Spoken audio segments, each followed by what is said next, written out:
আল ইখলাস ইসলামী পরিষদ শাপলা চত্বর নরসিংদীর উদ্যোগে আয়োজিত আমন্ত্রিত হযরত উলামায়ে কেরাম, সামনে উপবিষ্ট মুসলমান ভাইয়েরা, পর্দার আড়ালের মা বোনেরা, আল্লাহ পাক রব্বুল আলামিনের দরবারে শুকরিয়া আদায় করছি। আল্লাহ আমাদেরকে এই মাহফিলে উপস্থিত হওয়ার তৌফিক দান করেছেন বলে আলহামদুলিল্লাহ। 25 নম্বর পারা সূরাতুশ শূরা 30 নম্বর আয়াতে কারিমা আপনাদের সামনে তেলাওয়াত করলাম। এই আয়াতে আল্লাহ পাক রব্বুল আলামিন বলেন, ওয়ামা আসাবাকুম মিন মুসিবাতিন ফাবিমা কাসাবাত আইদিকুম। তোমাদের কাছে যত বিপদ আসে সব তোমাদের হাতের কামাই। ওয়ায়াফু আন কাসীর, অনেক গুনাহ আল্লাহ পাক রব্বুল আলামিন দয়া করে ক্ষমা করে দেন। সব গুনাহের কারণে আল্লাহ ধরেন না, কিছু গুনাহ আমাদের দ্বারা হয়, এগুলোর কারণে আল্লাহ আমাদেরকে পাকড়াও করেন। সূরা মাইদার 49 নম্বর আয়াতে আল্লাহ বলেন, ফাআলাম আন্নামা ইউরিদুল্লাহু আইয়ুসিবাহুম বিবাদি যুনুবিহিম। জেনে রাখো আল্লাহ পাক রব্বুল আলামিন তাদের কিছু গুনাহের কারণে তাদেরকে আযাব দিতে চান। বোঝা যায় যে কিছু গুনাহের কারণে আল্লাহ আযাব দেন, সব গুনাহে আল্লাহ আযাব দেন না। কারণ সব গুনাহে যদি আল্লাহ আযাব দিতেন তাহলে আমাদের কি অবস্থা হতো একটু চিন্তা করেন। বেশিরভাগ গুনাহ আল্লাহ মাফ করে দেন, কিছু গুনাহের কারণে আল্লাহ আমাদেরকে আযাব দিতে চান, আল্লাহ আমাদেরকে পাকড়াও করেন। সকল প্রকার গুনাহ থেকে আল্লাহ আমাদেরকে বেঁচে থাকার তৌফিক দান করেন।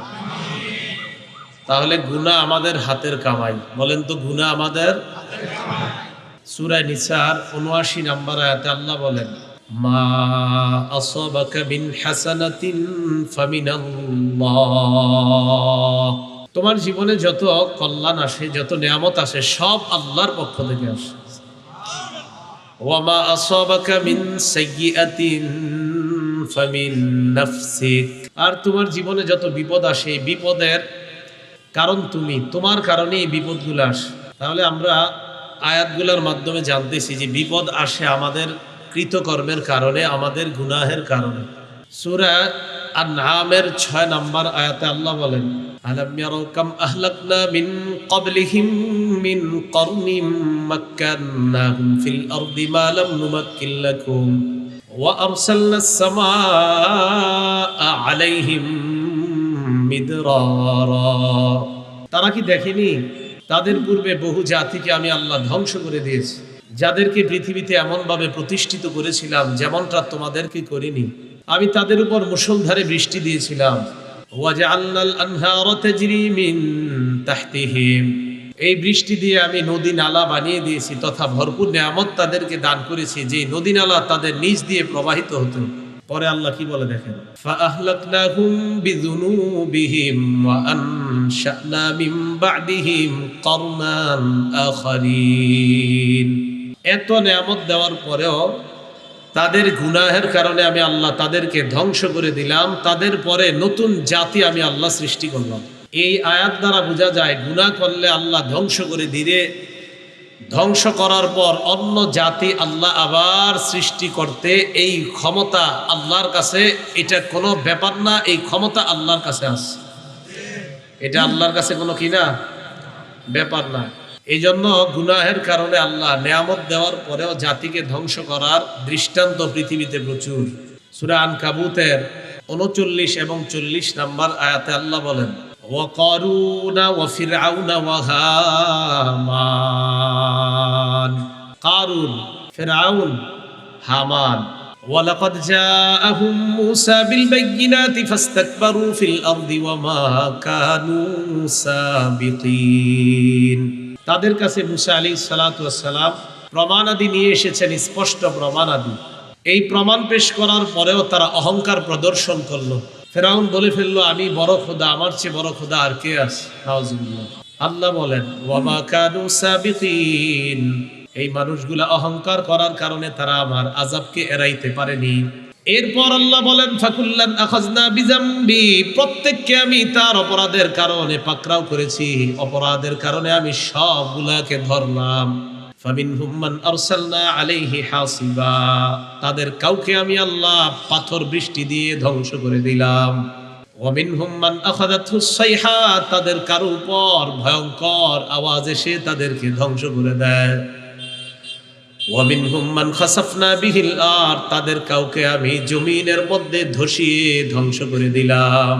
ওয়া মিনহুম মান আগরাকনা, তাদের কাউকে আমি আল্লাহ পানিতে ডুবিয়ে ধ্বংস করে দিলাম। ওয়া মা কানা আল্লাহু লিয়াযলিমাহুম, আল্লাহ বলেন আল্লাহ এমন নন যে তাদের উপর জুলুমকারী, আল্লাহ তাদের উপর জুলুমকারী নন। ওয়ালাকিন কানু আনফুসাহুম ইয়াজলিমুন, তারা নিজেরাই নিজেদের উপর জুলুম করেছে।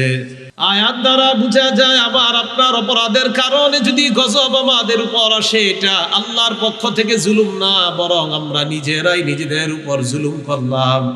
আমরা নিজেরাই নিজেদের উপর, আমাদের গুনাহের কারণে যখন গজব আসে বুঝতে হবে আমরা নিজেরাই নিজেদের উপর জুলুম করেছি। কথাগুলো বোঝার চেষ্টা করবেন। কোরআনের অনেক আয়াতের জবাব হয়ে যাচ্ছে। অনেক সময় আমরা বলি আল্লাহ গজব দেয়, আল্লাহ আযাব দেয়, এখানে আমি কি করব? মানে মনে হয় যে আপনি একদম ভালো মানুষ, এই কারণে গজব আসতেছে, এরকম অনেকে বলে। আয়াতগুলা প্রমাণ করতেছে গজবের কাজ করি আমরা, এই কাজ করার কারণে গজব আসে। এই গজব যে দুনিয়াতে আল্লাহ পাঠায়, এতে আল্লাহ আমাদের উপর একটু জুলুম করেন নাই, বরং আমরা নিজেরাই অপরাধ করার কারণে আমরা নিজেরাই নিজেদের উপর জুলুম করলাম। আল্লাহ তো বলেন আরে বান্দা, আমি তো সব অপরাধের কারণে তোমাদেরকে ধরি না, আমি তো বেশিরভাগ মাফ করে দিই, কিছুর জন্য তোমাদেরকে পাকড়াও করি। এই পাকড়াও আমি আল্লাহর পক্ষ থেকে জুলুম না, এটা দোষ তোমাদের, তাই তোমরাই নিজেদের উপর জুলুম করছো। এটা আল্লাহ বলতেছে। মুসলিম শরীফের 2577 নম্বর হাদিসে কুদসির মধ্যে আল্লাহ পাক রব্বুল আলামিন বলেন, ইয়া ইবাদি ইন্নী হারামতু যুলমা আলা নাফসি, হে বান্দারা আমি আল্লাহ নিজের উপর হারাম করলাম, আমি কারো উপর কখনো জুলুম করি না, কারো উপর জুলুম না করাটা আমি আল্লাহ নিজের উপর হারাম করে নিলাম। আল্লাহ কারো উপর জুলুম করেন না, সামান্য জুলুমও করে না। সূরা আলী ইমরানের 11 নম্বর আয়াতে আল্লাহ বলেন, কাযাবি আলি ফিরআউনা ওয়াল্লাযীনা মিন ক্বাবলিহিম কাযযাবু বিআয়াতিনা, যেমন ছিল ফেরাউন সম্প্রদায় এবং তাদের পূর্ববর্তীদের আচরণ, তারা আমার আয়াতগুলাকে অস্বীকার করেছে।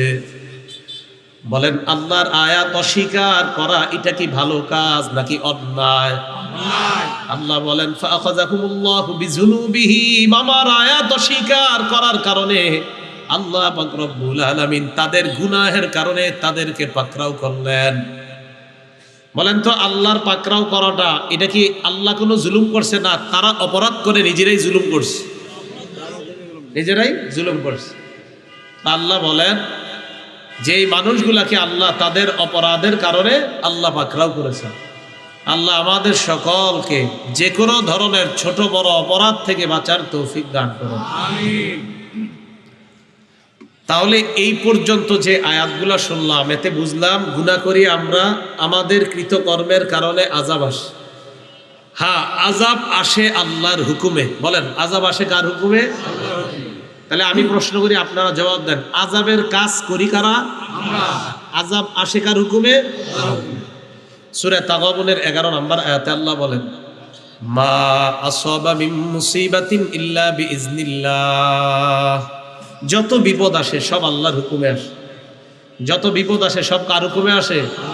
এই জন্য কেউ যদি আপনাদেরকে বলে বিপদ তো আসে আল্লাহর হুকুমেই, এতে আমি নামাজ পড়লে কি আর না পড়লে কি, সাথে সাথে বলবে না বিপদ আসার কাম করো তুমি, আল্লাহর হুকুমে বিপদ আসে, এটা সাথে সাথে বলে দিবেন। কয় নামাজ পড়লেই কি আর না পড়লে কি, এরকম ডায়লগ দেয় অনেকে। তো এই ডায়লগের কোনো সুযোগ নাই। অপরাধ আমরা করি, হ্যাঁ, কিছু নিরপরাধ মানুষের উপরে গজব আসে। এই গজব আসার কারণ কারা? যারা খারাপ কাজ করে তাদের কারণে গজব আসলে ভালো আর খারাপ সবাই ওই গজবের মধ্যে পড়ে যায়। এখন আসে দুনিয়ার সবচাইতে বড় অপরাধ আল্লাহর সাথে শিরিক করা। বলেন কি করা? দুনিয়ার সবচেয়ে বড় অপরাধ আল্লাহর সাথে শিরিক করা। একটা কিতাব আছে নাম মুসনাদে আহমদ, এই কিতাবের 22,075 নম্বর হাদিসের বর্ণনা। হাদিসের বর্ণনাকারী সাহাবীর নাম মুআজ ইবনে জাবাল রাদিয়াল্লাহু তাআলা আনহু। তিনি বলেন, আন মুআজ ইবনে জাবাল রাদিয়াল্লাহু তাআলা আনহু قال أوصاني رسول الله صلى الله عليه وسلم بعشر كلمات মুআজ ইবনে জাবাল রাদিয়াল্লাহু তাআলা আনহু বলেন, আল্লাহর রাসূল আমাকে 10টা বিষয়ে উপদেশ দিয়েছেন। কয়টা? আপনাদের মুখস্থ করতে হবে কিন্তু। 1 নাম্বার, লা তুশরিক বিল্লাহি শাইআন ওয়া ইন কুতিলতা ওয়া হুররিকতা। নবীজি বলেন, তোমাকে যদি হত্যা করা হয়, তোমাকে যদি জ্বালিয়ে দেওয়া হয়, তোমাকে যদি পুড়িয়ে দেওয়া হয়, এরপরেও আল্লাহর সাথে শিরিক করবা না। তোমাকে জ্বালিয়ে দেওয়া হয়, তোমাকে যদি পুড়িয়ে দেওয়া হয়, এরপরও তুমি আল্লাহর সাথে শিরিক করবা না। কোনো মুসলমান নাম আব্দুর রহমান, আব্দুর রহিম, এই মুসলমান নামের কাউকে যদি দেখেন যে উনি মনে করে আমার নাম তো আব্দুর রহমান, আমি মুসলমান, আমি তো আল্লাহর একজন মুসলিম বান্দা, যদি মনে করে, আর দেখেন যে সে কবরে সিজদা দেয়, মাজারে সিজদা দেয়, হাতে পায়ে ধরে বলবেন, ভাই তুমি মাজারে সিজদা দেওয়াটা এটা আল্লাহর সাথে শিরিক করা। যদিও তোমার নাম আব্দুর রহমান, তুমি জন্মসূত্রে মুসলমান, তোমাকে আমরা মুসলমান বলি, কিন্তু তুমি মাজারে সিজদা দেওয়ার কারণে আল্লাহর সাথে শিরিক করলা। শিরিক যারা করে তাদের পরিচয় হয় মুশরিক। কি হয় পরিচয়? তাহলে বলেন সিজদা দিব একমাত্র কাকে? আল্লাহকে। এটা বলছে 1 নাম্বার, লা তুশরিক বিল্লাহি শাইআন ওয়া ইন কুতিলতা ওয়া হুররিকতা। তোমাকে যদি হত্যা করা হয়, জ্বালিয়ে দেওয়া হয়, পুড়িয়ে দেওয়া হয়, এরপরেও তুমি আল্লাহর সাথে শিরিক করবা না। 2 নাম্বার, ওয়ালা তাউক্কান্না ওয়ালিদাইকা ওয়া ইন আমারাকা আন তাখরুজা মিন আহলিকা ওয়া মালিকা। তোমার মা বাবা যদি তোমাকে হুকুম করে তোমার পরিবার এবং সম্পদ থেকে তুমি বের হয়ে যাও, এরপরেও মা বাবার নাফরমানি করবা না। তোমার মা বাবা যদি তোমাকে পরিবার থেকে, সম্পদ থেকে বের হয়ে যাওয়ার আদেশ করে, এরপরেও তুমি মা বাবার সাথে নাফরমানি করবা না। 3 নাম্বার, ওয়ালা তাতরুকান্না সালাতান মাকতুবাতান মুতাআম্মিদা। ইচ্ছাকৃতভাবে 1 ওয়াক্ত ফরজ নামাজ তুমি ছেড়ে দিবা না। কয় ওয়াক্ত ফরজ নামাজ? ফজর না ফরজ? ফজর না ফরজ? ফরজ, 1 ওয়াক্ত ফরজ। 1 ওয়াক্ত ফরজ নামাজ ইচ্ছাকৃতভাবে ছেড়ে দিবা না। ফাইন্না মান তারাকা সালাতান মাকতুবাতান মুতাআম্মিদান ফাকাদ বারিআত মিনহু জিম্মাতুল্লাহ। 1 ওয়াক্ত ফরজ নামাজ যদি কেউ ইচ্ছাকৃতভাবে ছেড়ে দেয়, তার উপর থেকে আল্লাহর দায়িত্ব সরে যায়, আল্লাহর দায়িত্ব উঠে যায়, আল্লাহর দায়িত্ব মুক্ত হয়ে যায়। ওই বান্দা যা মন চায় তা করুক, আল্লাহ তার দায়িত্ব নিবে না। 1 ওয়াক্ত ফরজ নামাজ যদি ছেড়ে দেয়, বান্দা তোর যা মন চায় তুই তা কর, তুমি কিভাবে 1 ওয়াক্ত ফরজ নামাজ ছেড়ে দিলা? নবীজি বলেন 1 ওয়াক্ত ফরজ নামাজ ইচ্ছাকৃতভাবে ছেড়ে দিবা না। 4 নাম্বার, ওয়ালা তাশরাবান্না খামরা। মাদক সেবন করবা না, মদ পান করবা না। নবীজি বলেন ফাইন্নাহু রাসু কুল্লি ফাহিশা। মাদক দ্রব্য গ্রহণ করা, মদ পান করা, মাদক নেওয়া হলো সমস্ত অশ্লীলতার মূল। 5 নাম্বার, ওয়া ইয়াকা ওয়াল মাসিয়া। আল্লাহর সাথে নাফরমানি করবা না। ফাইন্না বিল মাসিয়াতি হাল্লা সাখাতুল্লাহ। নাফরমানি যত বেড়ে যায়, আল্লাহর ক্রোধ, আল্লাহর গজব তত দুনিয়াতে ধেয়ে আসে। নাফরমানির কারণে আল্লাহর ক্রোধ নাজিল হয়, আল্লাহর গজব নাজিল হয়, আল্লাহর অসন্তুষ্টি নাজিল হয়। নাউজুবিল্লাহ। 6 নাম্বার, ওয়া ইয়াকা ওয়াল ফিরার মিনাজ জাহফি ওয়া ইন হালাকান নাস। যুদ্ধের ময়দানে সবাই যদি মারা যায়, তাও তুমি পলায়ন করবে না।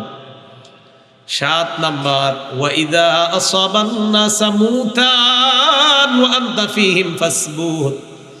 কোন এলাকায় যদি মহামারী দেখা দেয়, ওই এলাকা থেকে মহামারীর ভয়ে পালিয়ে যাবা না, ওই এলাকায় তুমি অবস্থান করবা। বলেন করোনার সময় কি অন্য এলাকায় যেতে পারছি আমরা? তাহলে আধুনিক বিজ্ঞান, আধুনিক সায়েন্স, বর্তমান ডক্টররা নিয়ম করে দিল আমাদেরকে লকডাউন, 1 এলাকার কেউ আরেক এলাকায় যেতে পারবে না, মহামারী কবলিত এলাকার কেউ বাহিরে যেতে পারবে না, বাহিরের কেউ মহামারী কবলিত এলাকায় ঢুকতে পারবে না, 1 রাষ্ট্রের মানুষগুলা অন্য রাষ্ট্রে যেতে পারবে না, অন্য রাষ্ট্রের মানুষগুলা মহামারী কবলিত রাষ্ট্রে যেতে পারবে না। আধুনিক বিজ্ঞান, ডাক্তাররা এই নিয়ম করলো আপনার ইদানিং কালে আইসা। আমাদের নবী 1500 বছর আগে এই নিয়ম মুসলমানদেরকে বলে গিয়েছেন। এ গেল ৭ নাম্বার। ৮ নাম্বার, ৮, ৯, ১০ গার্জিয়ান যারা আছেন ভালো করে শুনেন। ৮ নাম্বার, ওয়া আনফিক আলা আহলিকা মিন তাওলিকা, তোমার সামর্থ্য অনুযায়ী পরিবারের উপর খরচ করবা। ৯ নাম্বার, ওয়ালা তারফা আনহুম আসাকা আদাবা, পরিবারের উপর থেকে শাসনের লাঠি উঠায় নিবা না। পরিবারের উপর শাসনের লাঠি উঠায় নিবা না মানে আপনার বিবি যেন আপনার ব্যাপারে এই কথা বলে, আমার স্বামী আমার দুনিয়ার সমস্ত হালাল চাহিদা পূরণ করার জন্য রাজি আছে, কিন্তু হারাম করার ক্ষেত্রে আমার স্বামী চুল পরিমাণও ছাড় দিবে না। স্ত্রী স্বামীর ক্ষেত্রে যেন এটা বলতে পারে যে আমার স্বামী আল্লাহর নাফরমানি করবো, আমাকে ছাড় দিবে না। ছেলে মেয়েরা যেন বাবার ক্ষেত্রে এটা বলতে পারে যে আমাদের বাবা দুনিয়ার সেরা বাবা, আমাদের বাবা দুনিয়ার সমস্ত হালাল চাহিদাগুলো সাধ্যের মধ্যে পূরণ করার চেষ্টা করে, কিন্তু একত্র নামাজ ছেড়ে দিব তো আমাদের বাবা আমাদের সাথে এমন ভয়ঙ্কর আচরণ করবে যে বাবা তখন এত কঠোর হবে, ওনার চেয়ে কঠোর বাবা আর দুনিয়াতে কেউ হবে না। এটা হলো শাসনের লাঠি। এমন বাবা হবে যেই বাবাকে দেখলেই সন্তান ছেলে আর মেয়ের মধ্যে অনুভূতি তৈরি হয়ে যায় যে না, নামাজ না পড়লে আব্বা কিন্তু অবস্থা খারাপ করবে। এটা হলো শাসনের লাঠি। শাসনের লাঠি উঠাবা না। শাসনের লাঠিটা কি বুঝে আসছে? আপনি বহুত আদর করেন ছেলে মেয়েকে, কিন্তু নাফরমানি করবে আল্লাহর, এক্ষেত্রে আপনি কঠোর। এটা হলো শাসনের লাঠি।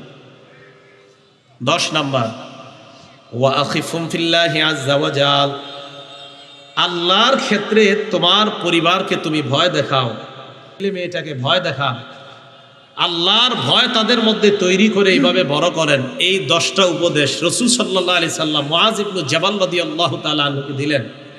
১ নাম্বার, তোমাকে জ্বালিয়ে পুড়িয়ে দিও, তুমি শিরিক করবা না। ২ নাম্বার, তোমাকে তোমার মা বাবা ঘর থেকে সম্পদ থেকে বের করে দিলেও তাদের নাফরমানি করবা না। ৩ নাম্বার, ১ ওয়াক্ত ফরজ নামাজ ইচ্ছাকৃতভাবে ছেড়ে দিবা না। ৪ নাম্বার, মাদক সেবন করবা না। ৫ নাম্বার, আল্লাহর নাফরমানি করবা না। ৬ নাম্বার, যুদ্ধের ময়দান থেকে পলায়ন করবা না।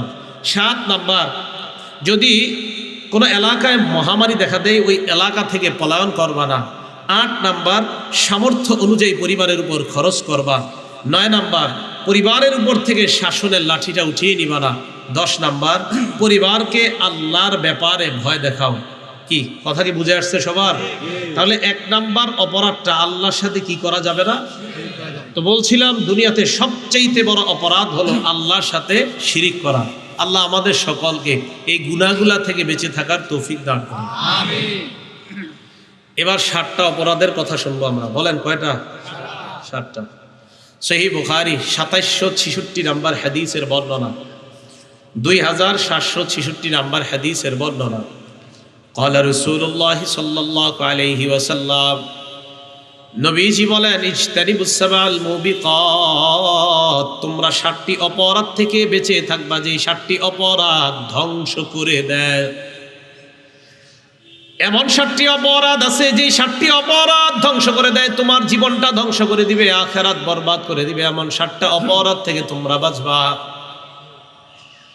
১ নাম্বার, আশ-শিরকু বিল্লাহ, আল্লাহর সাথে শিরিক করা। ১ নাম্বার, আল্লাহর সাথে কি করা? শিরিক করা। To join others in worship along with Allah, আল্লাহর সাথে শিরিক করা। আল্লাহর সাথে কি করা? শিরিক করা। এটা আপনার দুনিয়া নষ্ট করবে, আখিরাত নষ্ট করবে। এই অপরাধটা করার ভুলেও চিন্তা করবেন না। ২ নাম্বার, as-sihru, জাদু করা। বলেন কি করা? আপনি আরেকজনের মেয়ের বিয়ে ভেঙে দিচ্ছেন জাদু করে। আপনি একটা মেয়ের বিয়ে করতে না পাইরা এবার এই মেয়েটার বিয়ে কিভাবে ভাঙা যায়, আপনি জাদু টোনা কি ইত্যাদি শুরু করছেন যেন এই মেয়েটার আগামী 10 বছর বিয়ে না হয়। আরে কুফরি কালাম, এটা করবেন না। এটা আপনার দুনিয়া বরবাদ, আখিরাত বরবাদ। ৩ নাম্বার, ওয়া কতলুন নাফসিল্লাতী হারামাল্লাহু ইল্লা বিল হক, অন্যায়ভাবে কাউকে হত্যা করা। ৪ নাম্বার, আকলুর রিবা, সুদ খাওয়া। কি খাওয়া? সুদ খাওয়া। ৫ নাম্বার, আকলু মালিল ইয়াতীম, এতিমের সম্পদ অন্যায়ভাবে ভক্ষণ করা।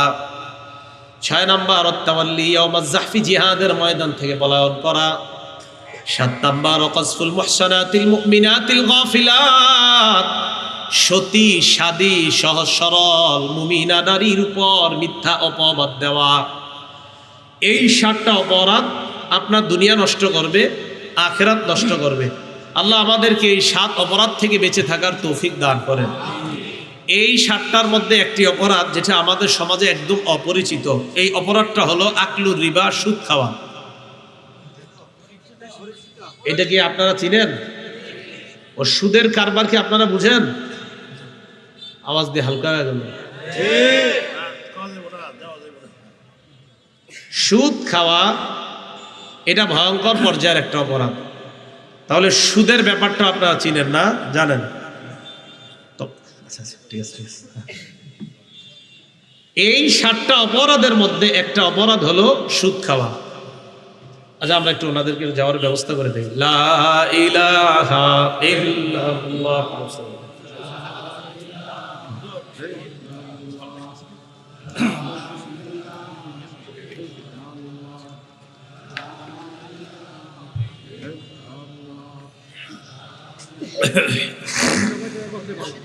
এগিয়ে বসে, একটু আগে বসে, আমরা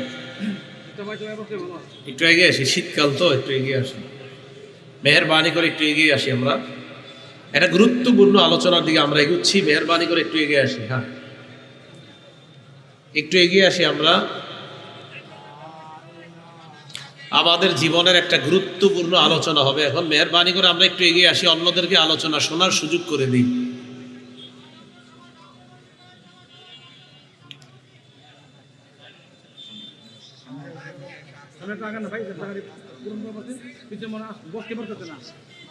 ব্যাস ঠিক আছে, ঠিক আছে, ঠিক আছে, বসে পড়েন, জায়গায় জায়গায় বসে পড়ে সবাই।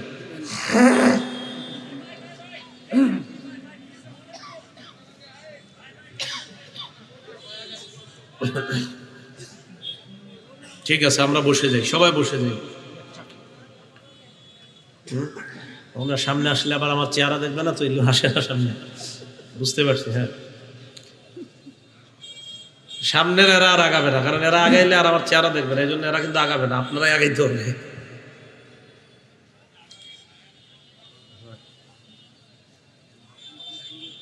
জি আমরা যারা যারা যার যে জায়গায় বসে যাই। ঠিক আছে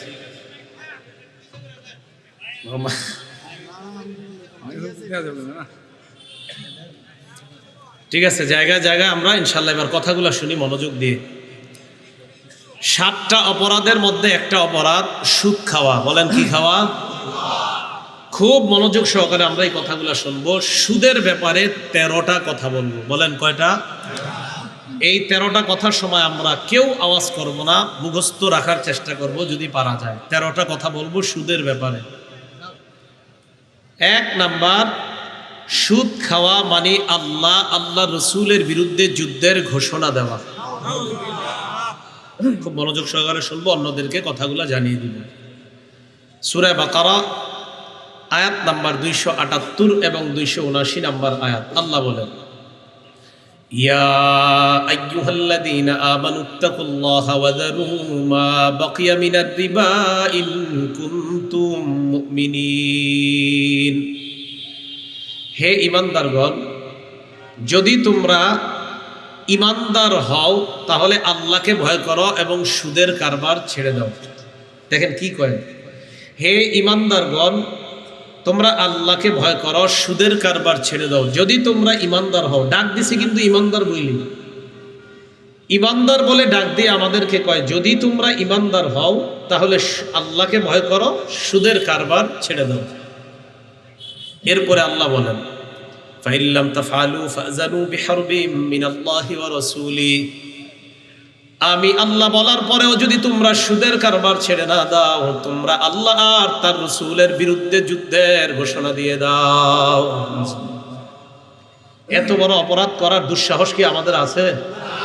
তাহলে সুদ খাওয়া মানে আল্লাহ রাসূলের বিরুদ্ধে যুদ্ধের ঘোষণা দেওয়া। 2 নাম্বার, যে ব্যক্তি সুদ খায় এই ব্যক্তি কিয়ামতের ময়দানে পাগল অবস্থায় উঠবে। সূরা বাকারার 275 নাম্বার আয়াতে আল্লাহ বলেন, আল্লাযীনা ইয়াকুলুনা রিবা, যারা সুদ খায়, লা ইয়াকুমুনা ইল্লা কামা ইয়াকুমুল্লাযী ইয়াতাখাব্বাতুহুশ শাইতানু মিনাল মাস। এরা কিয়ামতের ময়দানে এমন অবস্থায় উঠবে যেন শয়তান তাদেরকে স্পর্শ করে পাগল বানায়া দেয়। কেন এটা? যালিকা বিআন্নাহুম ক্বালু ইন্নামাল বাইউ মিসলুর রিবা। এরা যুক্তি দেখায় ব্যবসা নাকি সুদের মতো। বলেন নাউযুবিল্লাহ। আল্লাহ বলেন আহাল্লাল্লাহুল বাই'a ওয়া হাররামার রিবা। আল্লাহ ব্যবসাকে হালাল করেছেন, সুদকে আল্লাহ হারাম করেছেন। তাহলে আল্লাহ ব্যবসা হালাল করেছেন, সুদকে হারাম করেছেন। তা আপনারা বলেন ব্যবসা আর সুদ কি এক না আলাদা? ব্যবসার মধ্যে লভ্যাংশ আছে না নাই? ব্যবসার লভ্যাংশ হালাল না হারাম? হালাল। আর সুদের লভ্যাংশ হালাল না হারাম? হারাম। তাহলে ব্যবসা হালাল, ব্যবসার লাভ হালাল, সুদ হারাম, সুদের লভ্যাংশ এটা হারাম। সুদ মানেই তো অতিরিক্ত, সুদ মানেই তো কি অতিরিক্ত, ইন্টারেস্ট। এই অতিরিক্ত জিনিসটাই হারাম। তাহলে যারা সুদ খাবে, এই সুদখোর অবস্থায় যদি মারা যায় কিয়ামতের ময়দানে পাগল অবস্থায় উঠবে। এটা হলো 2 নাম্বার। 3 নাম্বার, যারা সুদ খায়, সুদ খাওয়া অবস্থায় যদি তাদের মরণ হয়, তাহলে কিয়ামতের ময়দানে শ্বাসরোধ করা অবস্থায় তাদেরকে উঠানো হবে। তারা যখন কিয়ামতের মাঠে উঠবে তখন তাদেরকে দেখলে মনে হবে কে যেন তাদের গলা চেপে ধরেছে, তাদেরকে শ্বাসরোধ করে হত্যা করার চেষ্টা করতেছে। এমন অবস্থায় সুদখোর কিয়ামতের মাঠে উঠবে। উমদাতুত তাফসীর 1 নাম্বার খণ্ড 330 নাম্বার পৃষ্ঠা। আর আব্দুল্লাহ ইবনে আব্বাস রাদিয়াল্লাহু তাআলা আনহুমা قال, আব্দুল্লাহ ইবনে আব্বাস রাদিয়াল্লাহু তাআলা আনহুমার বর্ণনা, আকিলুর রিবা ইউবাসু ইয়াউমাল কিয়ামাতি মাজনুনান ইউখনাকু। সুদখোরকে কিয়ামতের ময়দানে এমন অবস্থায় উঠানো হবে, দেখলে মনে হবে পাগল, আর মনে হবে তার গলাটা কেউ চেপে ধরেছে। শ্বাসরোধ করা অবস্থায় তাকে উঠানো হবে। 4 নাম্বার, আপনাদের এই শাপলা চত্বর এলাকায় যারা সুদ খায় তারা আল্লাহর গজব দুনিয়াতে টেনে নিয়ে আসে। আপনাদের এলাকায় যারা সুদ খায় তারা ওই এলাকার মধ্যে আল্লাহর গজব টেনে নিয়ে আসে। দলিল আত-তারগীব ওয়াত তারহিব কিতাবের নাম, 3 নাম্বার খণ্ড 69 নাম্বার পৃষ্ঠা।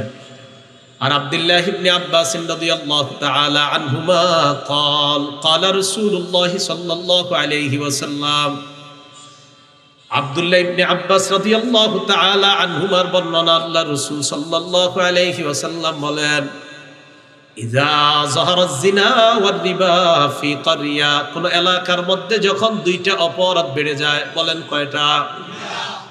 1 নাম্বার ব্যভিচার, 2 নাম্বার সুদের কারবার।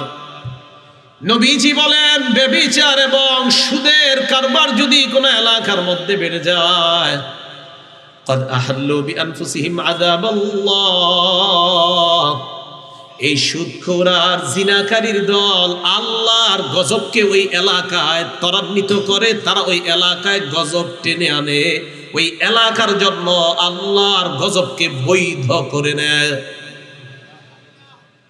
আল্লাহর এলাকা, আল্লাহর গজব ওই এলাকায় বৈধ করে নেয় সুদখোর আর ব্যভিচারী যারা আছে।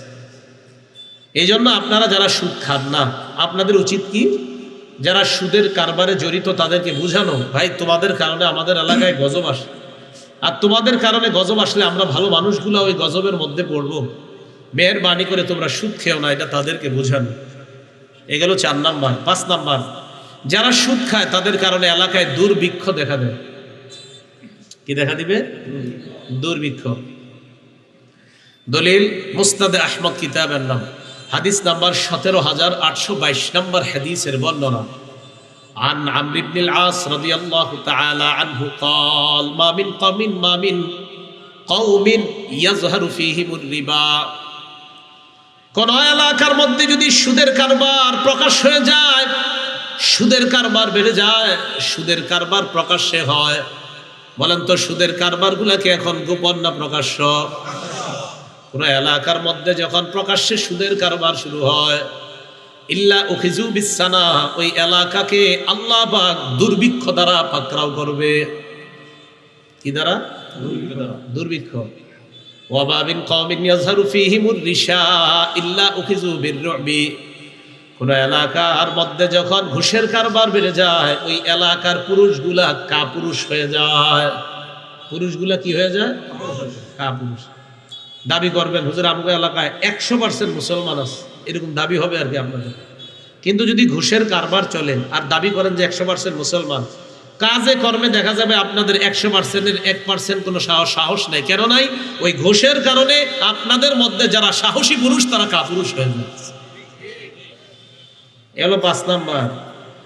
যদিও ঘুষের আলোচনা আমার আলোচ্য বিষয় না, কিন্তু আয়েশা বলেছে হাদিসে, তাই ঘুষটাও বলে দিলাম। মূল বিষয় হলো সুদ, সুদের কারণে দুর্ভিক্ষ আসবে।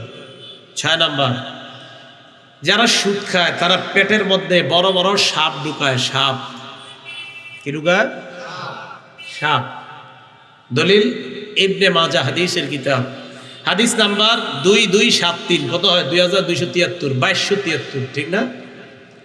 عن أبي هريرة رضي الله تعالى عنه قال قال رسول الله صلى الله عليه وسلم আবু হুরায়রা রাদিয়াল্লাহু তাআলা আনহুর বর্ণনা, আল্লাহ রাসূল বলেন, আতাইতু লাইলাতান উসরিয়া বি আলা কওমিন, আমি মিরাজের রাত্রে গমন করার সময় এমন একদল মানুষের পাশ দিয়ে অতিক্রম করলাম।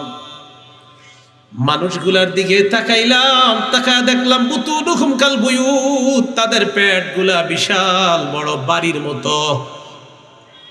ভাই পেট কিসের মতো? বাড়ির মতো।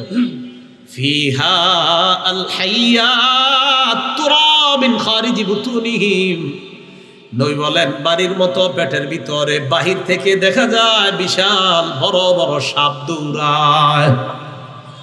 বিশাল বড় বাড়ি, এই বাড়ির বাহির থেকে নবী বলেন দেখা যায় ভিতরে সাপ দৌড়ায়। আমি প্রশ্ন করলাম মানহা উলা ইয়া জিবরিল, জিবরিল এরা কারা? জিবরিল আমিন জবাব দেয়, হা উলাই আকালাতুর রিবা ইয়া রাসূলুল্লাহ, এরা হলো সুদখোরের দল, যারা দুনিয়ার মধ্যে সুদ খাইতো, এই কারণে তাদের পেটের মধ্যে এত বড় বড় সাপ দেখলেন। মা বোনরা কি আজকে আলোচনা শুনতেছে? আশেপাশ থেকে নাকি নাকি আলাদা জায়গা করছেন? তো মা বোনরা শুনেন, আপনি আপনার স্বামীকে বলেন, স্বামী আমার, তুমি আমাকে হালাল খাওয়াবা, হালাল পরিধান করাবা, হালাল মধ্যে যা পারো আমাকে দিবা, হারাম চারানা পয়সা আমার পিছে খরচ করবা না। মা বোন আপনি আপনার স্বামীকে বলে দেন। যারা ছেলে মেয়ে আছেন আপনাদের হাতে পায়ে ধরে বলি, আপনি আপনার বাবাকে বলেন, বিশ্বাস করেন আপনার বাবা কিন্তু আপনার কারণেই সুদ খাইতেছে, আপনার ভালো চলার জন্য, আপনি একটু ভালোভাবে চলবেন এই কারণে। আপনি আপনার বাবাকে বলেন, ছেলে যারা আছেন, মেয়ে যারা আছেন, ভাইও আমার সমবয়স্ক, আপনারা আপনার বাবাকে বলেন, আব্বা হালাল টাকায় তুমি আমার একটা প্যান্ট একটা শার্ট দিতে পারো, একটা গেঞ্জি দিতে পারো, এই হালাল টাকা একটাই আমার যথেষ্ট, 12 মাসে 12টা দরকার নাই। হারাম টাকায় তুমি আমার পিছনে সামান্য খরচ করবা না। ছেলে মেয়ে যারা আছেন বাবাকে বলেন, আর বাবা যারা আছেন আপনি আপনার বিবি আপনার পরিবারকে বলেন, আমার ইনকাম 8,000, 10,000, 15,000, 20,000, দেখো এর মধ্যেই আমি তোমাদেরকে যতটুকু পারি সাধ্যের মধ্যে আমি তোমাদের জন্য হালালভাবে যতটুকু চাহিদা পূরণ করা যায় চেষ্টা করব। এর বাহিরে কিন্তু আমি পারবো না, কারণ আমি হারাম উপার্জন করতে পারবো না। এই 3 শ্রেণী যদি আপনারা ঘরের মধ্যে ঠিক হয়ে যান, বিশ্বাস করেন আর সুদ খাওয়ার প্রয়োজনই হবে না। তাহলে 6 নাম্বার, সুদ খাইলে পেটে সাপ। 7 নাম্বার, যারা সুদ খায়, আহা, আপন মায়ের সাথে ব্যভিচারের গুনাহ করেছে। যারা সুদ খায়, ইবনে মাজাহ 2274 নাম্বার হাদিস এবং 2275, এই দুইটা হাদিসের মধ্যে আসছে। এই হাদিসের মধ্যে আসছে আর রিবাস 70 হুবা, পরের হাদিসে আসছে আর রিবাস 73 হুবা। সুদের 73টা অথবা 70টা গুনাহের শাখা। বলেন সুদের গুনাহের শাখা কয়টা? সুদ একটা ছোট গুনাহ না অনেক বড় গুনাহ? এই গুনাহের শাখা কয়টা? 70টা বা 73টা। আইসারুহা আইয়ান কিহাদ রাজুল উম্মা, সর্বনিম্ন শাখা হলো কোন ব্যক্তি আপন মাকে বিয়ে করা, মানে আপন মায়ের সাথে ব্যভিচার করা। 8 নাম্বার, সুদ আমার আপনার জীবনটা ধ্বংস করে দেয়। এই দলিল তো আগেই দিছি, সহিহ বুখারীর 2766 নাম্বার হাদিসের বর্ণনা। 60টি ধ্বংসাত্মক অপরাধ থেকে বেঁচে থাকবা, এর মধ্যে একটা হলো আকলুর রিবা, সুদ খাওয়া। 9 নাম্বার, যারা সুদ খায় কিয়ামত পর্যন্ত তারা রক্তের নদীর মধ্যে সাঁতার কাটবে, হাবুডুবু খাবে, কিয়ামতের আগে রক্তের নদীর কিনারায় তারা পৌঁছতে পারবে না যারা সুদ খায়। দলিল সহিহ বুখারী হাদিস নাম্বার 2085 নম্বর হাদিসের বর্ণনা। عن سمرة بن جندب رضي الله تعالى عنه قال قال رسول الله صلى الله عليه وسلم সামুরা ইবনে জুনদুব রাদিয়াল্লাহু তাআলা আনহুর বর্ণনা, আল্লাহ নবী বলেন, রাআইতুল লাইলাতা রাজুলাইন আতায়ান, রাতের বেলা আমি দেখলাম আমার কাছে দুই ব্যক্তি আসছে, আসার পর ফাখরাজানি ইলা আরদিন মুকদ্দাসা, আমাকে একটা পবিত্র জমিনের দিকে নিয়ে যায়। নবীজি বলেন ফান্তালাকনা, আমরা চলতে লাগলাম, যাইতে যাইতে হাত্তা ইনতাহাইনা, আরেক বর্ণনায় হাত্তা আতাইনা আলা নাহরিম মিন দাম, একটা নদীর কাছে গিয়ে পৌঁছলাম, ওই নদীর মধ্যে তাকায় দেখলাম রক্ত আর রক্ত। বলেন তো আমাদের দুনিয়ার নদীগুলোর মধ্যে কি দেখা যায়? নবীজি বলেন একটা নদী দেখলাম, নদীর মধ্যে তাকায় দেখলাম রক্ত, ধরে নেন এটা একটা নদী। হ্যাঁ নদী। নবীজি বলেন নদীতে যখন তাকাইলাম, মাঝখানে তাকিয়ে দেখলাম ফিহি রাজুলুন কাইম, এক ব্যক্তি মাঝখানে দাঁড়িয়ে আছে, তাহলে এটা নদীর মাঝখানে। ওয়া আলা ওয়াসতিন নাহরি রাজুলুন বাইনা ইয়াদাইহি হিজারা, নদীর কিনারায় দেখলাম আরেকজন, তার সামনে অনেকগুলা পাথর। বলেন নদীর মাঝখানে একজন, নদীর কিনারায় আরেকজন। নবীজি বলেন ফাআকবালার রাজুলুল্লাযী ফিন নাহরি, নদীর মাঝখানের লোকটা নদীর কিনারার দিকে রওনা করছে, মাঝের লোকটা কিনারায় রওনা করছে। নবীজি বলেন আমি তাকায় দেখলাম যে মাত্র লোকটা নদীর কিনারার দিকে রওনা করে, ফারাবা, নদীর কিনারার লোকটা, রাবার রাজুলু বিহাজারিন ফি ফিহি, একটা পাথর নিয়ে ওই সাঁতারকারী লোকটার মুখ বরাবর মারে। মারার পর রাদ্দাহু হাইসু কানা, যেতটুকু আসছে না পাথর খায়া আবার আগের জায়গায় চলে যায়। তো চলে যাওয়ার পর নবীজি বলেন আমি ভালো করে দেখতে লাগলাম, অবাক হলাম। কুল্লামা যা আলিয়াখরুজা, যখনই লোকটা আসতে চায়, যখনই লোকটা আসতে চায়, আল্লাহ নবী বলেন আমি তাকে দেখলাম রমা বিহাজারিন ফিহি, যখনই আসতে চায় তখনই পাথর মারে। ইয়ারজিউ হাইসু কানা, যতবার কিনারায় আসতে চায় ততবার পাথর খেয়ে আবার নদীর মাঝখানে চলে যায়। জিবরিল আমিন আমাকে বলে আল্লাযী রাআইতাহু ফিন নাহরি আকিলুর রিবা, নবীজিকে বললেন ইয়া রাসূলুল্লাহ, যাকে আপনি নদীর মধ্যে দেখলেন এটা হলো সুদখোর। কি খোর? কিয়ামত পর্যন্ত চেষ্টা করবে, নদীর কিনারায় পৌঁছতে পারবে না, পাথর খাবে আবার নদীর মাঝখানে যাবে। এলো 9। 10 নাম্বার, যে ব্যক্তি সুদ খায়, যে ব্যক্তি সুদ দেয়, যে ব্যক্তি সুদের কারবার লেখে, যে সুদের সাক্ষী দেয়, এই 4 শ্রেণীর উপর আল্লাহর অভিশাপ আল্লাহ রসুলের অভিশাপ 24 ঘন্টা চলতে থাকে। যে সুদ খায়, যে সুদ দেয়, যে সুদের কারবার লেখে, যে সুদের সাক্ষী দেয়, এই 4 শ্রেণীর উপর রাসূল সাল্লাল্লাহু আলাইহি সাল্লাম 24টা ঘন্টা অভিশাপ দিতে থাকেন। নাসাই শরীফ 5103 নম্বর হাদিস। عن علي بن أبي طالب رضي الله تعالى عنه قال أن رسول الله صلى الله عليه وسلم لعن آكل الربا وموكلا وكاتبا, পরের বর্ণনায় ওয়াশাহিদা। আলী রাদিয়াল্লাহু তাআলা আনহু বলেন আল্লাহর নবী সুদখোর, সুদদাতা, আল্লাহর নবী সুদখোরকে অভিশাপ দেয়, সুদদাতাকে অভিশাপ দেয়, সুদের লেখককে অভিশাপ দেয়, সুদের সাক্ষীদাতাকে অভিশাপ দেয়। তাহলে নবীজি সুদখোরকে অভিশাপ দেয়, সুদের দাতা, সুদ গ্রহীতা, সুদের লেখক, সুদের সাক্ষী, 4 শ্রেণীকে অভিশাপ দেয়। সাবধান, এলাকায় বিভিন্ন দোকানে, বিভিন্ন নাস্তার দোকানে সকালবেলা বসে একজন আরেকজনে 5 লাখ টাকা সুদ দেন, সুদে টাকা লাগান, 1 বছর পর 1 লাখ টাকা পাবেন। আর এলাকার সহজ সরল 5-7 জন 10 জনকে সাক্ষী দেন আপনারা 100 টাকা নাস্তা খাওয়ার লাগিয়া। এই নাস্তা খান আর আল্লাহ নবীর 24 ঘন্টা অভিশাপ প্রাপ্ত হইতেছেন, সুদ না খায়াও, সুদ না নিয়েও, শুধু সাক্ষী দিয়ে। এই কাজ করেন না। এগুলো 10 নাম্বার। 11 নাম্বার, যেই ব্যক্তি সুদ খায় সামান্য পরিমাণ, সে 36 বার জিনা করার চেয়ে বড় অপরাধ করে। কি পরিমাণ? হ্যাঁ, সামান্য পরিমাণ। আপনাদের চেহারা দেখে মনে হচ্ছে এই বিষয়টা পছন্দ হইতেছে না। পছন্দ না হইলে আমি কি কমু না? মানে ব্যবসা এমন মনে হয় যে আপনাদের পছন্দের লেগে বয়ান হইতেছে। এই জায়গায় অনেক মানুষ এই জায়গায় আছেন যারা সুদ করছে, চেহারা কালো হয়ে গেছে। দোয়া করি আল্লাহ সুদ থেকে হেফাজত করেন। সুদ খায় না, সুদ খায় না, বিপদে পড়বেন। সুদের 12টা বেজে গেছে। 11 নাম্বার, যে সামান্য পরিমাণ সুদ খায় 36 বার ব্যভিচারের চেয়ে বড় গুনাহ করে। মুসনাদে আহমদ কিতাবের নাম, হাদিস নাম্বার 22,007 নাম্বার হাদিস। এই হাদিসের মধ্যে আসছে দিরহামু রিবান ইয়াকুলুহু রাজুল ওয়া হুয়া ইয়ালাম। জেনে শুনে সামান্য 1 দিরহাম পরিমাণ সুদ খাওয়া। বলেন জেনে শুনে সামান্য সুদ খাওয়া, বলেন সবাই। আবার আসাদ্দু মিন সিত্তি ওয়া সালাসিনা জিনা, 36 বার ব্যভিচারের চেয়ে বড় অপরাধ। এগুলো 11। 12 নাম্বার, যে ব্যক্তি সুদ খায় আর সুদ খাওয়া অবস্থায় যদি মারা যায়, আল্লাহর জান্নাত থেকে সে বঞ্চিত হয়ে যাবে।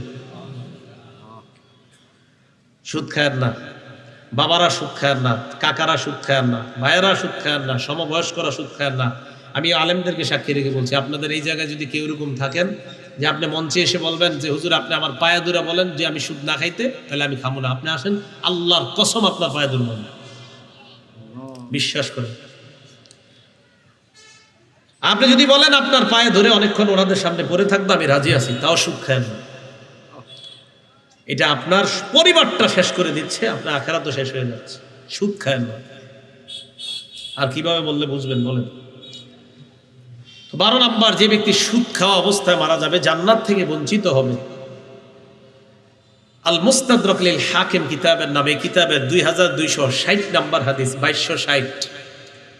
এই হাদিসের মধ্যে আসছে আরবাউন হাক্কুন আলাল্লাহ আল্লা ইউদখিলাহুমুল জান্নাহ।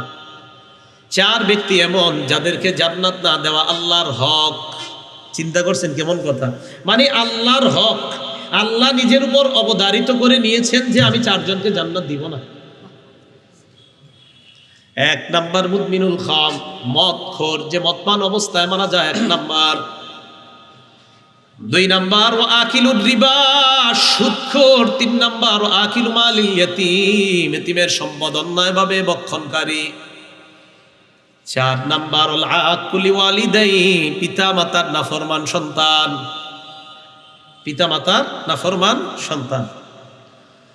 এই 4 জন, এরা যদি এই গুনাহের অবস্থা, যেই গুনাহগুলো 4টা গুনাহ, মদ পান, সুদ খাওয়া, এতিমের সম্পদ ভক্ষণ করা, মা বাবার নাফরমানি করা, এই অবস্থায় এগুলা মারা গেলে, আল্লাহ না করেন, আল্লাহ না করেন, আল্লাহ না করেন, আল্লাহ নিজের উপর অবধারিত করে নেন যে এদেরকে আল্লাহ জান্নাত দিবেন। 13 নাম্বার। 13 নাম্বারটা সবাই মন দিয়ে শোনেন, কি কঠিন কথা দেখেন 13 নাম্বারটা। আবু দাউদ শরীফ কিতাবের নাম, হাদিস নাম্বার দেন তো আমার দিকে, 3-3-3-1, 3টা 3 এরপর একটা 1, সহজে মনে রাখার জন্য। 3331, 3331, এই তো। এই হাদিসে আসছে ক্বালা রাসূলুল্লাহ সাল্লাল্লাহু আলাইহি ওয়াসাল্লাম, নবীজি সাল্লাল্লাহু আলাইহি ওয়াসাল্লাম বলেন, লা ইয়াতিয়ান্না আলান নাসি জামান, আমার উম্মতের উপর এমন একটা সময় আসবে, লা ইয়াবকা আহাদুন ইল্লা আকালা রিবা।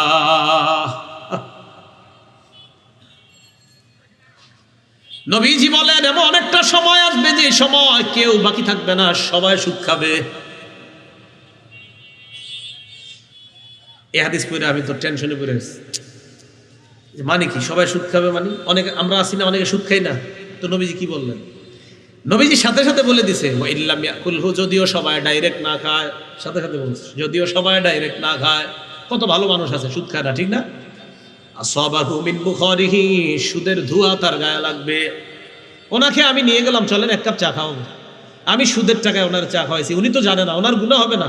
উনি যেহেতু জানে না তাই ওনার গুনাহ হবে না, আমি তো ওনার না অজান্তে ওনাকে খাওয়াই দিছি, কিন্তু সুদের ধোঁয়া পেটে ঢুকাই দিছি, সুদের হাওয়া কিন্তু ঢুকাই দিছি, সুদের টাকায় না খাওয়াই দিছি। তো নবী বলছে যদিও সবাই না খায়, ধোয়া তো লাগবেই। কত মানুষ আমাকে আপনাকে সুদের টাকায় বিভিন্ন জিনিস খাওয়াই দিচ্ছে, আমি আপনি জানি না, তাই নবী বলছেন সুদ না খাইলেও ধোয়া লাগবে, ধোয়া লাগবে। এই জন্য তো দেখেন আমরা এবার মজা পাই না, অজান্তে তো ঢুকে যাচ্ছে। তো প্রিয় ভাইয়ারা, যে 13টা কথা বললাম যে সুদ না খাওয়া, আমি সংক্ষেপে আবার বলে দিচ্ছি একবারে, এক দার্সে। 1 নাম্বার সুদ খাওয়া, আল্লাহ রসুলের বিরুদ্ধে যুদ্ধ ঘোষণা করা, সূরা বাকারা 278 279। 2 নাম্বার সুদ খাওয়া, কিয়ামতের ময়দানে পাগল অবস্থায় ওঠা, সূরা বাকারা 275। 3 নাম্বার সুদ খাওয়া, গলাটা শ্বাসরোধ করা অবস্থায় তাকে উঠানো, উমদাতুত তাফসির 1 নাম্বার খণ্ড 330 নাম্বার পৃষ্ঠা। 4 নাম্বার সুদ খাওয়া, এলাকার মধ্যে গজব আসা, আত-তারগীব ওয়াত-তারহীব 3 নাম্বার খণ্ড 59 নাম্বার পৃষ্ঠা 69 নাম্বার পৃষ্ঠা। 5 নাম্বার সুদ খাওয়া, এলাকার মধ্যে দুর্ভিক্ষ লাগে যাওয়া, মুসনাদে আহমদ 17822 নাম্বার হাদিস। 6 নাম্বার সুদ খাওয়া, পেটের মধ্যে সাপ ঢুকানো, ইবনে মাজাহ 2273 নাম্বার হাদিস। 7 নাম্বার সুদ খাওয়া, আপন মায়ের সাথে ব্যভিচার করা, ইবনে মাজাহ 2274 নাম্বার হাদিস। 8 নাম্বার সুদ খাওয়া, দুনিয়া ধ্বংস করা, আখিরাত ধ্বংস করা, সহিহ বুখারী হাদিস নাম্বার 2766। 9 নাম্বার সুদ খাওয়া, রক্তের নদীতে কিয়ামত পর্যন্ত সাঁতার কাটা, সহিহ বুখারী 2085 নাম্বার হাদিস। 10 নাম্বার সুদ খাওয়া, তার মানে হলো 24 ঘন্টা রসুলের অভিশপ্ত হওয়া, রসুল আপনাকে অভিশাপ দিবে, নাসাঈ শরীফ হাদিস নাম্বার 5103 নাম্বার। 11 নাম্বার সামান্য সুদ খাওয়া, 36 বার ব্যভিচারের চেয়ে বড় গুনাহ করা, মুসনাদে আহমদ 22007। সুদ খাওয়া 12 নাম্বার আল্লাহর জান্নাত থেকে বঞ্চিত হওয়া, আল মুস্তাদরাক লিল হাকিম হাদিস নাম্বার 2260 নাম্বার হাদিস। 13 নাম্বার সুদ সবাই মিলে খাবে, যদিও না খায় সুদের হাওয়া সবার গায়ে লেগেই যাবে, আবু দাউদ শরীফ 3331 নাম্বার হাদিস। নবী বলছে এই কর্মগুলা হবে। আপনারা বলেন তো এগুলো কি হবে না চলছে? এবার আসেন, 5টা অপরাধের কারণে আমাদের বিভিন্ন ধরনের গজব আসে। বলেন কয় অপরাধ? এটা হলো আমি খুতবায় যে হাদিসটা বললাম, ইবনে মাজার 4019 নাম্বার হাদিস। এই হাদিসের বর্ণনাকারী আব্দুল্লাহ ইবনে ওমর রাদিয়াল্লাহু তাআলা আনহুমা, তিনি বলেন আকবাল আলাইনা রাসূলুল্লাহ সাল্লাল্লাহু আলাইহি ওয়াসাল্লাম, নবীজি আমাদের দিকে আগমন করলেন, করার পর বললেন খামসুন ইযাবতুলিতুম বিহিন্না ওয়া আউযু বিল্লাহি আন তুদরিকুহুন্না। নবীজি বলেন 5টি পরীক্ষা দ্বারা তোমাদেরকে পরীক্ষা করা হবে, এই পরীক্ষায় যেন তোমরা না পড়ো। আমি নবী আল্লাহর কাছে পানাহ চাই। নবীজি আল্লাহর কাছে পানাহ চাইছে এই পরীক্ষা যেন আমরা না পড়ি। এবার দেখেন, নবীজি বলছে পরীক্ষা তোমাদেরকে করা হবে, তো আপনারা বললেন করা হবে না হয়েছে। দেখেন, 1 নাম্বার লাম তাজহারিল ফাহিশাতু ফি কওমিন কাত্তু হাত্তা ইউলিনু বিহা। কোন সমাজের মধ্যে যদি অশ্লীলতা প্রকাশ্যে ছড়িয়ে পড়ে, এটা কি পড়বে? পড়ছে না? তাহলে এই পরীক্ষায় অলরেডি আমরা আছি। তো গজব কি এটা? ইল্লা ফাশা ফিহি মুত্তাউন, ওই এলাকার মধ্যে মহামারী দেখা দিবে। কি দেখা দিবে? মহামারী। আর কি দেখা দিবে? দেখেন নবীজির হাদিস কি আজীব হাদিস, দেখেন কি কয় বলে, ওয়াল আউজাউল্লাতী লাম তাকুন মাযাত ফি আসলাফিহিমুল্লাযীনা মাযাও, এমন এমন রোগ বিমারি তোমাদের উপর দেখা দিবে যে রোগের কথা আগের জাতি কখনো শুনে নাই। Corona, Omicron, dengue, pneumonia, chikungunya, এগুলো শুনছে? রাসূল সাল্লাল্লাহু আলাইহি সাল্লাম বলেন অশ্লীলতা যখন ছড়িয়ে পড়বে তখন মহামারী দেখা দিবে, আর এমন এমন রোগ দেখা দিবে যে রোগের কথা আগের জাতি কখনো শুনে নাই। এগুলো 1 নাম্বার পরীক্ষা। তার এই পরীক্ষাটা কি হবে না চলছে? পরীক্ষা নাম্বার 2 নাম্বারটা মনে আমাদের দেশে নাই, তারপরে আপনারা বললেন আছে কিনা, সম্ভবত নাই আর কি। দেখেন কি, ওয়ালাম ইয়ানকুসুল মিকিয়ালা ওয়াল মিজান, যেই দেশের মধ্যে ওজনে কম দিবে,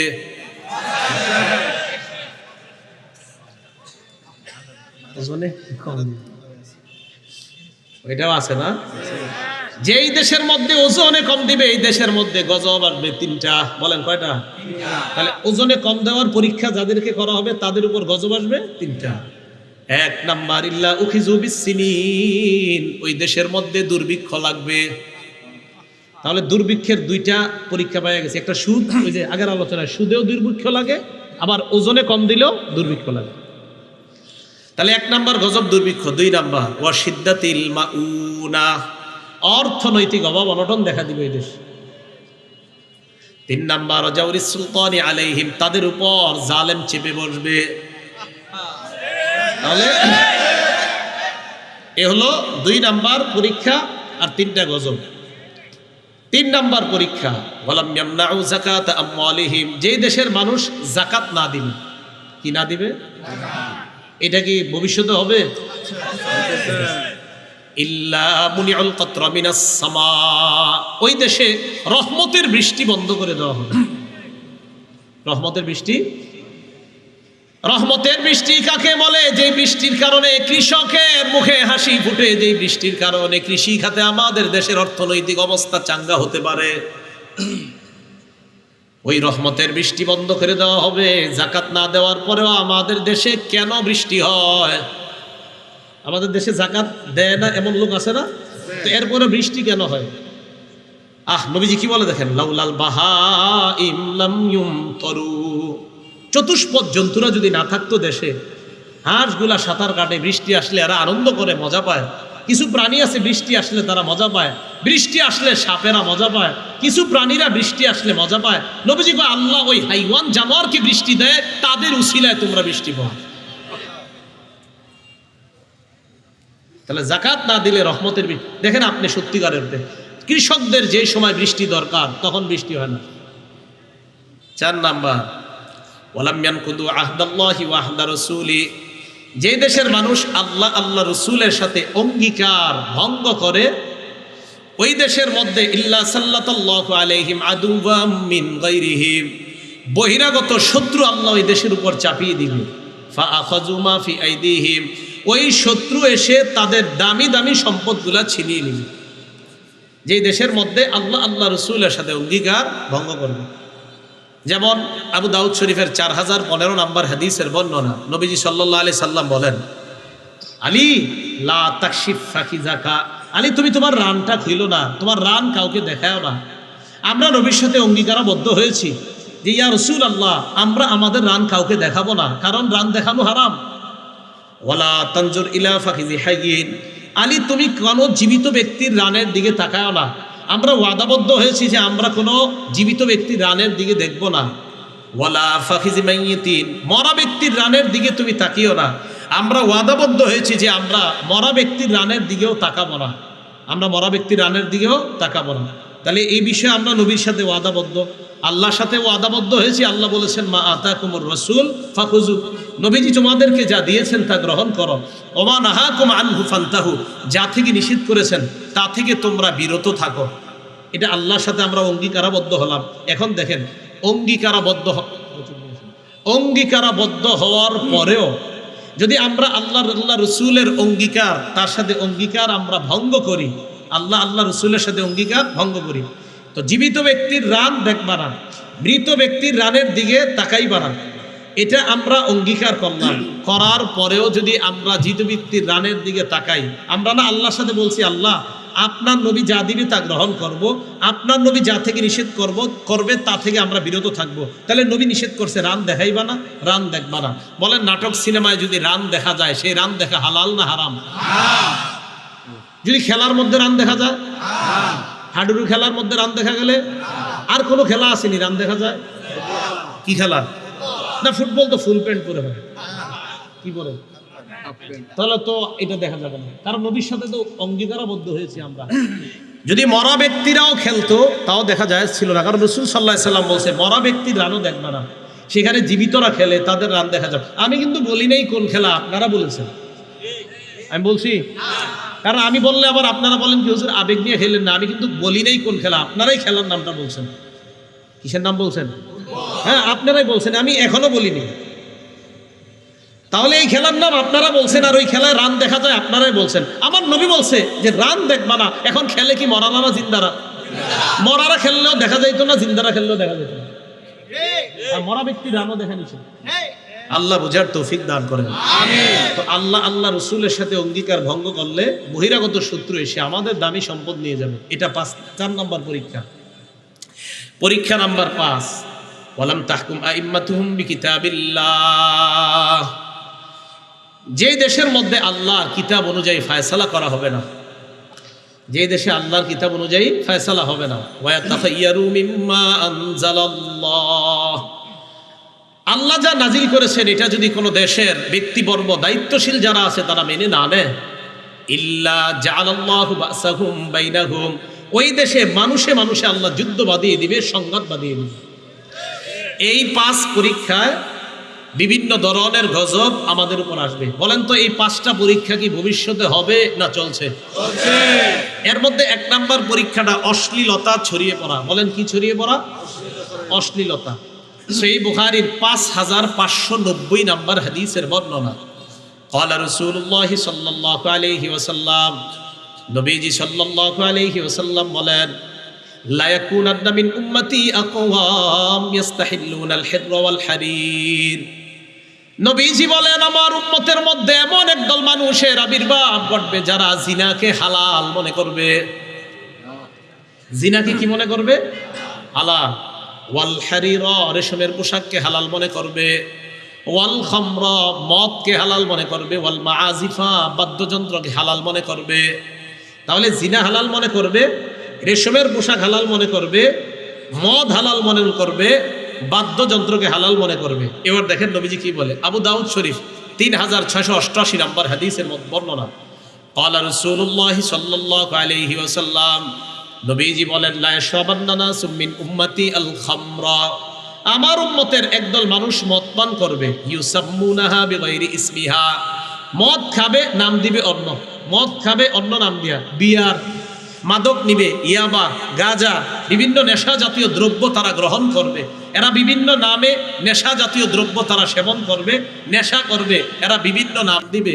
নবীজি বলেন, ইউযাফু আলা রুউসিহিম বিল কাইনাতি ওয়াল মুগান্নিয়াত, একদিক দিয়ে তারা মদ টানতে থাকবে, অন্য দিক দিয়ে গান বাদ্য আর ঢোল তবলা চলতে থাকবে, আর মাদক চলতে থাকবে, নর্তকীরা নাচানাচি করতে থাকবে। নবী বলছে এটা হবে। এটা কি হবে না চলছে? একদিক দিয়ে মদ পান, অন্য দিক দিয়ে নর্তকীরা গানের তালে তালে নাচানাচি।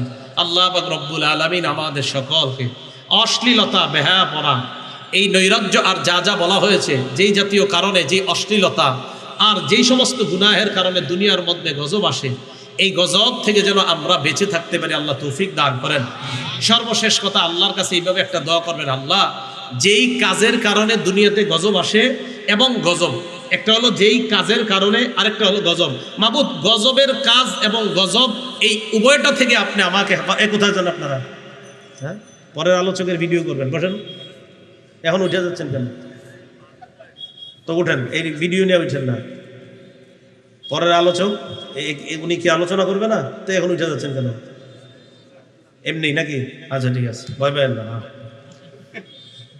তো বলতেছিলাম, আল্লাহকে বলবেন, আল্লাহ কষ্ট নিয়েন না, মাফ করে নিন। আল্লাহকে বলবেন, আল্লাহ যেই কাজের কারণে গজব আসে এবং গজব, যেই কাজের কারণে গজব আসে এবং গজব, এই দুইটা থেকে আপনাকে আমাকে হেফাজত করেন। এই দোয়াটা খুব বেশি বেশি আল্লাহর কাছে করা, যে আল্লাহ এমন কাজ যেন আমি না করি যেই কাজ গজব টেনে আনে, এবং গজবের কোনো কাজ যেন আমি না করি। আল্লাহ আমাদেরকে হেফাজত করেন। এখন সবাই একটু হাত তোলেন, স্টেজে না, স্টেজে যারা না, আপনারা সামনে যারা হাত তোলেন, হাত তুলে এই সাইডে একটু জায়গা করেন, এই সাইডে একটু জায়গা, হাত তোলা অবস্থাতে একটু জায়গা করেন। হ্যাঁ, মাশাআল্লাহ, এই তো ঠিক আছে। কেউ উঠবেন না আপনারা। আচ্ছা, হাত তোলেন। এতক্ষণ যে আমি আলোচনা করলাম না, এতক্ষণ আলোচনা করছি, বলেন কিছু শিখছি কিনা? তাহলে শিখে থাকলে আমি শিক্ষক, আপনারা ছাত্র। হাত নামায়েন না, কি বলেন? যদি কিছু শিখে থাকেন, আচ্ছা কিছু শিখছেন? আরো জোরে বলেন, কিছু শিখছেন? শিখে থাকলে কিছুক্ষণের জন্য আপনারা ছাত্র, আমি শিক্ষক। তো এখন আমি যা বলবো সেটা শুনবেন ইনশাআল্লাহ। পরের আলোচক হাত নামাইছেন? আচ্ছা ঠিক আছে, হাত, আচ্ছা পরে উঠছেন। পরের আলোচক বসার পরে কারো যদি ইস্তেঞ্জার প্রয়োজন হয়, ইস্তেঞ্জা করার জন্য আস্তে ধীরে আপনি যাবেন পিছন থেকে, কিন্তু একবারে সবাই উঠবেন না। হাতগুলো উঠায় রাখেন, হাতগুলো উঠায় রাখেন। ওলামায়ে কেরাম যারা আছেন মঞ্চে দেখেন, মাশাআল্লাহ, আপনারা সাক্ষী রেখে গেলাম, এই মজমাটা সৌন্দর্য থাকবে, মজমার সৌন্দর্য মানুষগুলা থাকা, ইনশাআল্লাহ ওনারা উঠবে না, দেখবেন ভদ্রতার পরিচয় দিবে আল্লাহ পাক রব্বুল আলামিন। আল্লাহ এই ভদ্র মানুষগুলোর সামনে তখন কোরআন সুন্নাহ বললাম, আপনি তাদের এই ভদ্রতা এটা যেন আরো বেশি সময় তারা ধরে রাখতে পারে, আল্লাহ আপনি তৌফিক দান করেন। আমাদের এই সমাজটা সুদ ঘুষ থেকে যেন আল্লাহ পাক রব্বুল আলামিন একটা সুদ মুক্ত সমাজ গঠন করতে পারে, আল্লাহ তৌফিক দান করেন। ওয়া আখিরু দাওয়ানা আনিল হামদুলিল্লাহি রাব্বিল আলামিন। কে উঠবো না আমরা, আল্লাহর হস্তে কেউ উঠবো না, আল্লাহর হস্তে কেউ মজমাটা নষ্ট করবো না। মেহেরবানি করে কেউ আমরা উঠবো না, মজমাটা আমরা নষ্ট করবো না, মেহেরবানি করে কেউ উঠবো না।